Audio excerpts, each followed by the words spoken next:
Hello, people of YouTube. It's Ray. I don't even know where to start with this. I literally have no clue. I just wish I could make one positive video. Like, that's all I want, is something good to happen. I don't understand why the government is so corrupt and the system that's supposed to help us is failing us. I just don't get it.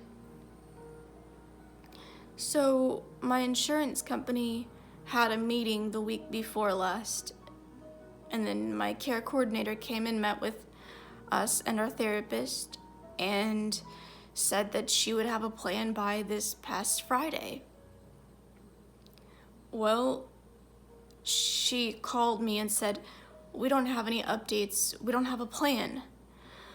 I'm like, what the heck? Like, what am I supposed to do? And then I ended up going to the ER where my therapist is, and I was there for 22 hours, and then they admitted us to the general psych unit again. That makes the 31st admission in 6 years. Like, I just don't understand why Meridian is so content to pay for crisis stabilization when they know it doesn't work. So then I just on Tuesday I was supposed to go. I went home finally, but we called transportation at 11 a.m. No sooner than we called transportation, the medical director of the insurance company contacts the psychiatrist at the hospital that I'm at and says, "Oh, well, UIC could potentially accept her in a few days. Can she stay there until the transfer can be done?" And by this point, I didn't meet criteria to be there, so they couldn't legally hold me on anything. And she had also said, that it could be a short-term admission that could turn into a long-term admission depending on my progress or lack of progress. And so then the doctor came and talked to me about it, and I said, I will have to talk to my people about this, my attorney about this. And I literally just, I talked to her. She said to talk to the social worker and have them contact Meridian. Well, they contacted Meridian, and then Meridian gave them a contact at UIC. And this contact said, our unit is a short-term stabilization unit. We are a teaching hospital, could offer a different perspective, but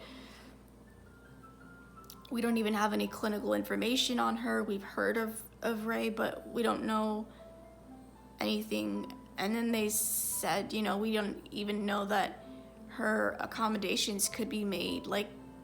And then she said, well, in order for us to accept her, she has to be certified involuntary, which the medical director of the insurance company didn't tell the psychiatrist. So the psychiatrist didn't even know that. Well, then we told the psychiatrist, and he's like, no, we can't legally, ethically, there's nothing for us to hold her on. We can't petition her. There's nothing. So then that's all, done. Keep in mind, we called transportation at 11 a.m. and by this time it's 6 p.m. and we still don't have a ride home. And then there was a whole thing with the insurance company had to request a Lyft ride, and they kept, talking to different representatives, and no one had the same story. One person said, oh, they were dispatched, and then another person said, oh, they went to the wrong address. Well, then, so they requested another one. I got the message that they were there, but then they left after a minute of being there. And then I got another message saying the ride had been canceled and we needed to contact the people again to schedule a new one. Well, then there was a number to contact the driver, so I tried calling that, and it said, please enter your Lyft account number, and I'm like, what the heck is that supposed to be? So I entered my phone number, and nothing, it said it didn't recognize the number. And then, so I was just like, what the heck? You know, what am I supposed to do? And so then I was like, okay, this is ridiculous. So then we kind of like, okay. So then finally they request another ride, and by this time it's 11:02 p.m. on that same night. So 12 hours later, I finally get a ride home. And I was just like, okay, this is ridiculous. Like, well, then yesterday I get a call. I find out that the medical director of the insurance company is saying that I refused the transfer. Like, the top person at the insurance is saying that I refused it. And I said, they won't even talk to me. The medical director refuses to talk to me directly. I don't know why. But I did not refuse the transfer. The transfer could not be done. So now I feel like I'm doing something wrong, even though I didn't do anything wrong. And so now we're trying to figure out what to do. I don't know. And then one of the nurses at the hospital, everyone else was cool. One of the nurses, I told her, I said, you know, as part of my eating disorder, I abuse laxatives, and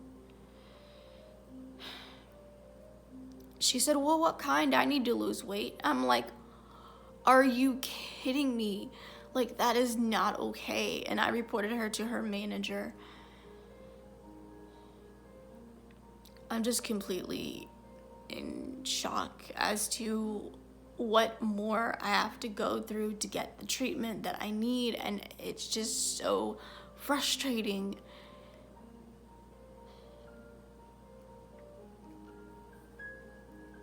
I just don't get it.